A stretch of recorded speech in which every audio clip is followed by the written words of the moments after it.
Salut à tous, donc aujourd'hui vidéo sur l'amélioration de mon arrosage automatique. Tout simplement parce que l'été dernier c'était une vraie catastrophe, donc l'été 2018. J'espère que cet été, donc l'été 2019, ça va aller nickel. Parce que j'ai dû le brancher sur le secteur, donc je vous raconte pas devoir payer une de l'électricité pour ça. Sincèrement, je préfère largement que ce soit totalement autonome, c'est le but à la base, donc bon. Mais bon, donc c'était une vraie catastrophe, ça n'a pas du tout fonctionné comme prévu. Ceux qui avaient déjà suivi à peu près la série, les vidéos, tout ça, ils savent à quoi à peu près ça ressemblait avant que je démonte tous les électrovannes et quasiment tout le câblage. Sinon, je vous mets les vidéos avec le petit là-bas en haut pour vous faire pour si vous voulez aller voir, vous êtes un peu curieux, tout ça, donc voilà. Et sinon, je vais vous mettre une photo maintenant.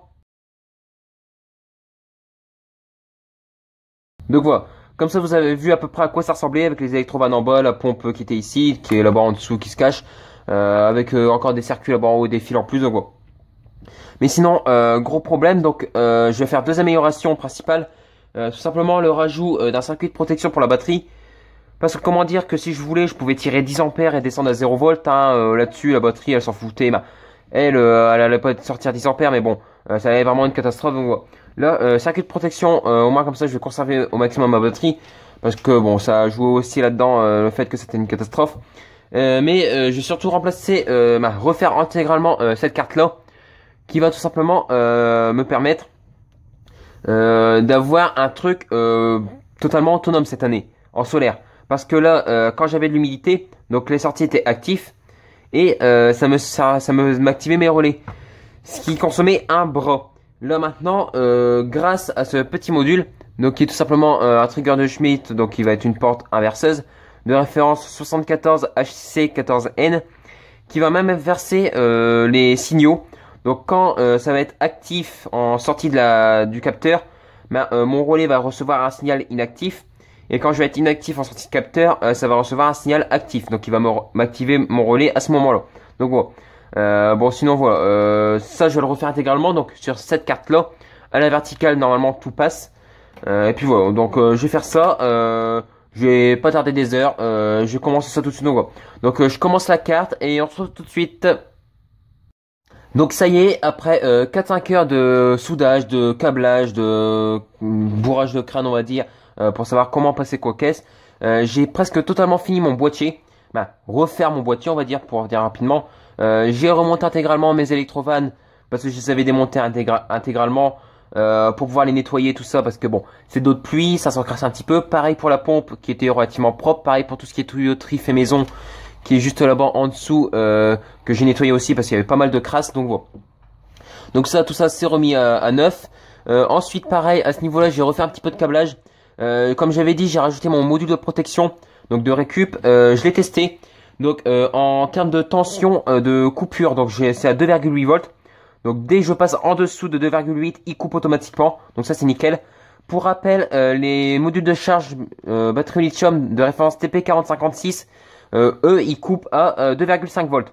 Donc c'est parfait, c'est même plus haut que ces modules là. Donc la batterie elle est vraiment protégée davantage, donc c'est parfait, c'est nickel. Ensuite j'ai mesuré un peu d'intensité, donc je lui ai tiré 2 ampères dessus et il n'a pas coupé pendant à peu près 10-15 secondes et il ne s'est rien passé, il n'a même pas chauffé pour vous dire. C'est même limite plus mon abaisseur de tension dans mon alimentation de labo qui a un petit peu crié au secours on va dire. Mais voilà, il a même pas branché, donc voilà, c'est nickel, c'est parfait. Il fonctionne parfaitement. Aussi, j'étais un petit peu curieux, j'ai mesuré ma tension de la batterie. Donc c'est une batterie lithium polymère de récup, d'une très très vieille tablette. Voilà, d'une capacité de 5000 mAh. Alors j'ai pas retesté la capacité, il faudrait que j'essaye de le faire, mais bon voilà. Je suis tombé donc sur une tension de 4,14 volts. À la base, quand je l'ai débranché, il était à 4,20 volts. Donc il a perdu 600 millivolts. Et il a, voilà, 600 millivolts en 6 mois, on va dire. Donc ça fait 100 millivolts par mois. Grand max, parce qu'il y a même plus de 6 mois, c'est obligé. Donc c'est parfait. La batterie, même avec tout ce qu'elle s'est bouffé l'année dernière, parce qu'elle est descendue vraiment à des tensions très très basses, vous pouvez me croire là-dessus. Sans module de protection, avec du solaire à l'arrache, elle tenait pas. Hein, sincèrement, elle tenait pas la batterie. Donc, et là, sincèrement, ça a fonctionné nickel, donc c'est parfait. Elle fonctionne encore parfaitement. Très faible chute de tension. Après c'est la capacité, je pense qu'à mon avis elle a dû prendre un petit star quand même, mais bon voilà. Sinon dans l'ensemble ça va. Sinon pour revenir sur mon circuit que j'ai réalisé. Donc tout simplement j'ai tout récupéré comme je l'avais dit sur le circuit précédent. Parce que j'en avais pas d'avance, hein, tout ça. Pour pas refaire de frais supplémentaires. Parce que c'est déjà un projet qui coûte extrêmement cher à réaliser. Sinon ici j'ai mes 3 capteurs d'humidité. Avec en haut donc 3 connecteurs avec 2 bornes à chaque fois, 2 pins. Qui vont directement cela à l'extérieur du boîtier. Pour capter l'humidité. Donc j'ai 2 sondes, 2 morceaux de métal qui se plongent dans le sol. Pour capter l'humidité tout simplement. Donc ça fonctionne par en gros par effet de tension qui récupère. Il alimente, si je me trompe pas, et il alimente avec une tension de 5 volts. Et par rapport à ce qu'il récupère en sortie, il sait plus ou moins le taux d'humidité. Donc c'est ce qu'il y a de pire au monde comme capteur. Les électrodes sont bouffées, hein, là-dessus il faut pas s'en douter. Donc j'essaierai aussi peut-être dans un autre jour de voir ce qui existe d'autre. Mais bon voilà, c'est pas le sujet de la vidéo. Donc voilà, sinon ensuite en sortie des capteurs, donc j'utilise 3 broches.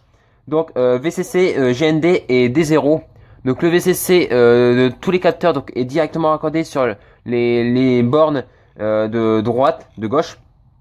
Et le GND tout simplement sur les bornes de droite. Donc voilà, c'est soudé de la manière suivante derrière.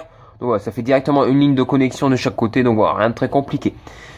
Sinon, les sorties D0. Donc sont directement reliées par un fil donc très très fin. Donc sinon, à chaque fois le fil, je le récupère dans des fils comme ça. Et je récupère un seul fil de cuivre. On peut en apercevoir à ce niveau-là ici, si on voit à peu près bien. On peut aussi l'apercevoir ici en bas. Mais bon voilà. Je le fais passer comme ça sur le circuit. Je mets des morceaux de scotch au niveau où ça se chevauche ou des trucs comme ça. Et ça fonctionne parfaitement. Donc ici où il y a les fils là, les trois morceaux de scotch. C'est tout simplement mes 3 sorties D0 de mes 3 capteurs. Qui vont s'accorder donc sur les 3 entrées de mon module. Donc l'entrée 1 qui est juste là, l'entrée 2 qui est juste là et l'entrée 3 qui est juste là. Et ensuite ici j'ai les 3 sorties.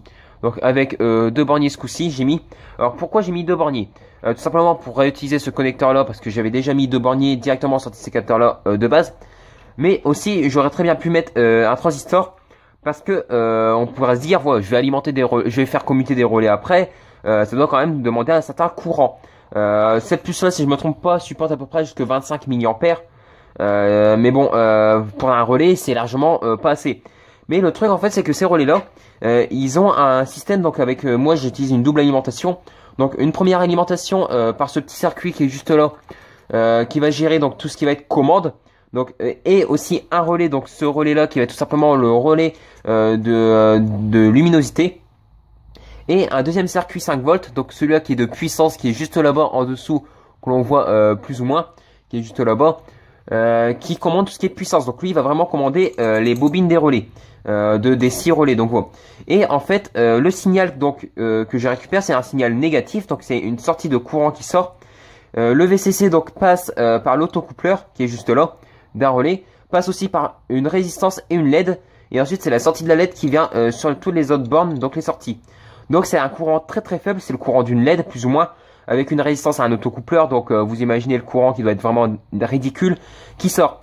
Donc c'est pour ça que j'ai pas mis de transistor. Si j'aurais directement été sur un relais, bien entendu j'aurais mis un transistor, mais là de ce fait, comme j'ai un autocoupleur, une résistance et une LED, c'est un courant très très faible qui circule, donc voilà. Je l'avais déjà mesuré il y a quelques temps, et je crois qu'on était sur même pas 10 mA. Donc voilà, pour vous donner une petite fourchette. Donc voilà. Donc et sinon pour terminer ici j'ai mis un morceau de connecteur tout simplement pour au cas où que si j'en ai besoin. Donc voilà. Sinon pour vous faire voir rapidement les soudures en dessous, donc voilà, ici c'est soudé en direct à chaque fois, ici on a tout ce qui est plus et moins, ici on a tout ce qui est connecteur à chaque fois des zéros et les connecteurs donc directement au bornier qui sont juste là. Et donc voilà, et sinon après ici j'ai tout ce qui est VCC et la masse qui se fait par ici. Donc voilà. Bon je vais pas continuer des heures, je vais câbler tout ça, je vais remettre tout ça en place pour juste faire un essai vite fait sur les relais, puis voilà. Donc je fais tout ça et on se retrouve tout de suite. Donc ça y est, j'ai intégralement remonté vite dit, remonté tout ce qui est partie commande de ma carte relais. Donc j'ai ici remonté mon capteur luminosité avec son connecteur, tout ça. Ici le connecteur pour tout ce qui est commande, l'alimentation de la puissance, tous ces trucs là. La carte elle est installée, elle est alimentée là-bas en dessous, difficilement on voit rien. Là ici j'ai mes connecteurs, donc mes 3 connecteurs avec mes 6 fils qui vont à mes relais, tous ces trucs là. Donc bon.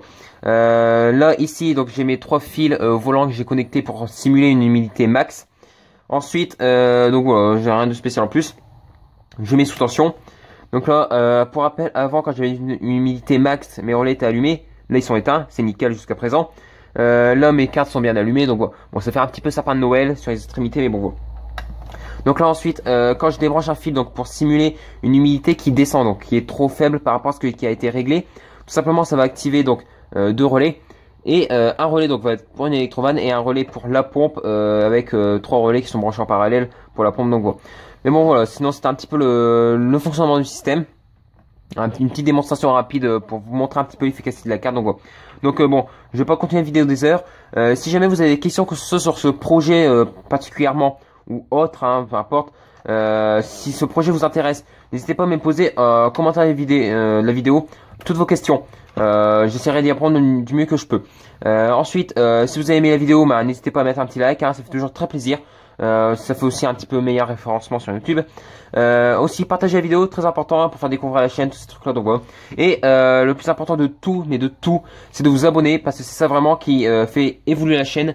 Donc voilà. Je le dis suffisamment souvent. Donc voilà. Je vais pas continuer des heures, et moi je vous dis salut à tous et à la prochaine.